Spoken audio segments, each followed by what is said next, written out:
ನಿಮಗೆ ಮತ್ತೊಮ್ಮೆ ಸ್ವಾಗತ. ಹೋದ ಸಲ ನಾವು ಕೊಲ್ಲಾಪುರದಿಂದ ಜ್ಯೋತಿಬಾದಿಂದ ಹಳ್ಳಿ ಕೊಲ್ಲಾಪುರಕ್ಕೆ ಬಂದು ಅಲ್ಲಿಂದ ಟ್ರೈನ್ ಮುಖಾಂತರ ಶೇಗಾಂವ್ ಒಂದು ಧರ್ಮಕ್ಷೇತ್ರಕ್ಕೆ ಬಂದಿದ್ವಿ. ನೀವು ಶೇಗಾಂವ್ ಸ್ಟೇಷನ್ಗೆ ಬಂದು ಇಳಿದ್ರಿ ಅಂದರೆ ಅಲ್ಲೇ ಆ ಸಂಸ್ಥಾನದ ಫ್ರೀ ಬಸ್ಗಳು ಯಾತ್ರಿಕರನ್ನು ಸ್ಟೇಷನ್ನಿಂದ ಕಾಂಪ್ಲೆಕ್ಸಿಗೆ ಕರ್ಕೊಂಡು ಹೋಗೋಕೆ ಬಸ್ಗಳು ರೆಡಿ ಇರ್ತಾವೆ. ದರ್ಶನ ಮಾಡಿ ಬಂದ್ವಿ, ಮುಖ್ಯ ಒಂದು ದೇವ್ರದ್ದು. ಆಮೇಲೆ ಅಲ್ಲಿ ಲೇಟಾಗಿತ್ತು, ಹೀಗಾಗಿ ಅಲ್ಲೊಂದು ಅನ್ನಪ್ರಸಾದ ವ್ಯವಸ್ಥೆ ಇದೆ. ಅಲ್ಲಿಯ ಅನ್ನಪ್ರಸಾದ, ಅಲ್ಲಿಯ ವ್ಯವಸ್ಥೆ, ಅಲ್ಲಿಯ ಶಿಸ್ತು, ಅಲ್ಲಿಯ ಸ್ವಯಂ ಸೇವಕರು ಪ್ರತಿಯೊಂದು ನೋಡುವಂತಹ, ಅನುಭವಿಸುವಂತಹ ಅದ್ಭುತವಾದಂಥ ಒಂದು ಅನುಭವ ಅದು ನಮಗೆ. ಈಗ ನಾವು ಆ ಒಂದು ದೇವಸ್ಥಾನದ ಒಳಗಿನ ಭಾಗ ಹೇಗಿರ್ತೈತಿ ಅನ್ನೋದನ್ನು ಒಂದು ಸುತ್ತು ಹಾಕಿ ನೋಡೋಣಂತ.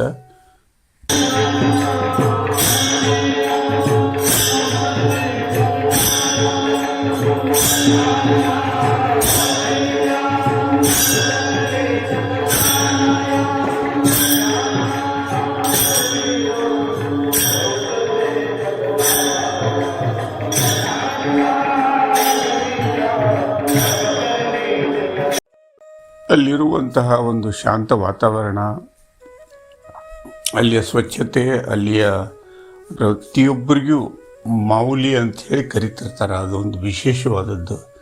ಅಂಥ ಒಂದು ನಾವೇನಂತೇವೆ ರೆಸ್ಪೆಕ್ಟ್ ಕೊಟ್ಟು ಕರಿತಿರ್ತಾರೆ ಎಲ್ಲರಿಗೂ ಅಲ್ಲೇ.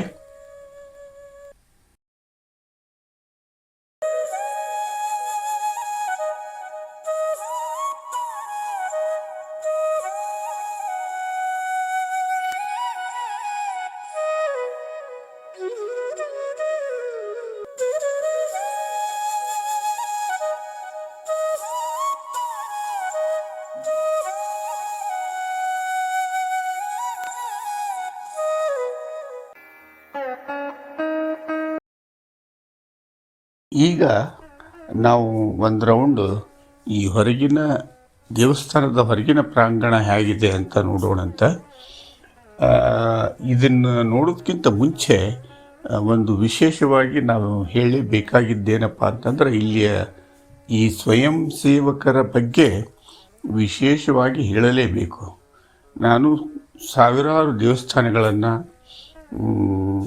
ನೋಡಿದ್ದೇವೆ, ಆದರೆ ಈ ಶೇಗಾಂವದಲ್ಲಿರುವಂತಹ ಒಂದು ದೇವಸ್ಥಾನದಲ್ಲಿರುವಂತಹ ಸ್ವಚ್ಛತೆ, ಸ್ವಯಂ ಸೇವಕರು ಈ ಬೇರೆ ಎಲ್ಲೂ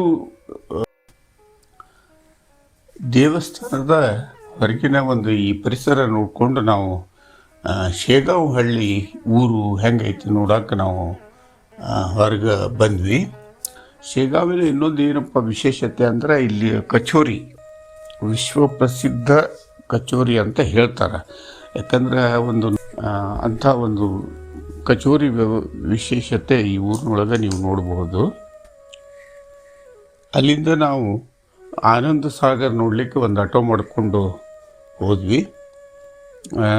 ಆನಂದ ಸಾಗರ ವಿಶೇಷತೆ ಏನಪ್ಪ ಅಂತಂದ್ರೆ, ಭಾರತದಲ್ಲಿ ಇರುವಂತಹ ಎಲ್ಲ ಸ್ಪಿರಿಚುವಲ್ ಗುರುಗಳು ಏನಿರ್ತಾರಲ್ರಿ, ಆಧ್ಯಾತ್ಮಿಕ ಗುರುಗಳ ಬಗ್ಗೆ ತಿಳುವಳಿಕೆ ಕೊಡುವಂಥ ಒಂದು ವ್ಯವಸ್ಥೆ ಇದೆ ಅಲ್ಲೇ. ಅಲ್ಲಿ ಗಾರ್ಡನ್ಸ್ ಅದಾವು, ಧ್ಯಾನ ಮಂದಿರ ಐತಿ, ಆಮೇಲೆ ಗಜಾನನ ಮಹಾರಾಜವರ ಮಂದಿರದ ಟ್ರಸ್ಟ್ ಇದೆ. ಭಾಳ ಚಂದ ಐತಿ ನೋಡಲಿಕ್ಕೆ.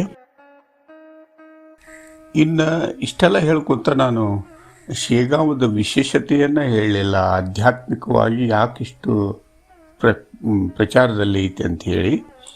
ಮುಖ್ಯವಾಗಿ ಶೇಗಾಂವ್ ಅನ್ನೋದು ಸಂತ ಗಜಾನನ ಮಹಾರಾಜವರು ಇದ್ದಂತಹ ಜಾಗ. ಅದು 19ನೇ ಶತಮಾನದೊಳಗೆ ಅವರು ಶೇಗಾಂವದೊಳಗೆ ಕಾಣಿಸ್ಕೊಂಡ್ರು.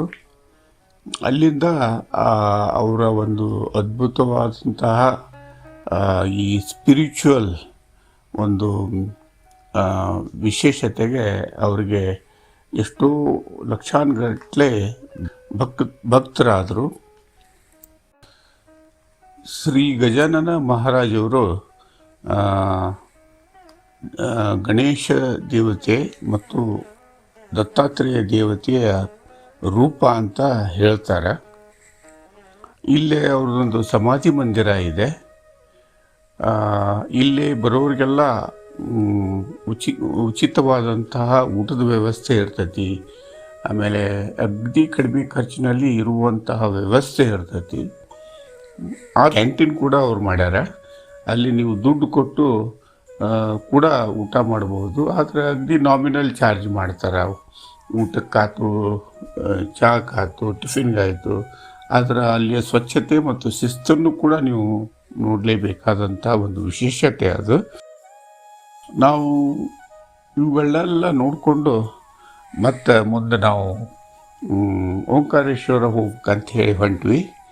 ದಾರಿ ಒಳಗೆ ಭಾಳ ಲೇಟ್ ಆಯಿತು ಅಂಥೇಳಿ ಖಾಂಡ್ವಕ್ಕೆ ಬಿಡೋಣ ಅಂಥೇಳಿ ವಿಚಾರ ಮಾಡಿದ್ವಿ. ಖಾಂಡ್ವದಲ್ಲಿ ಇದ್ದಾಗ ಮರುದಿವ್ಸ ನಾವು ಒಂದು ವಿಶೇಷತೆ ಅಂದರೆ ನಮ್ಮ ಕಿಶೋರ್ ಕುಮಾರ್ ಅವರು ಹುಟ್ಟಿದ ಊರು ಮತ್ತು ಅವರ ಸಮಾಧಿ ಕೂಡ ಖಾಂಡ್ವಾದೊಳಗೈತಿ.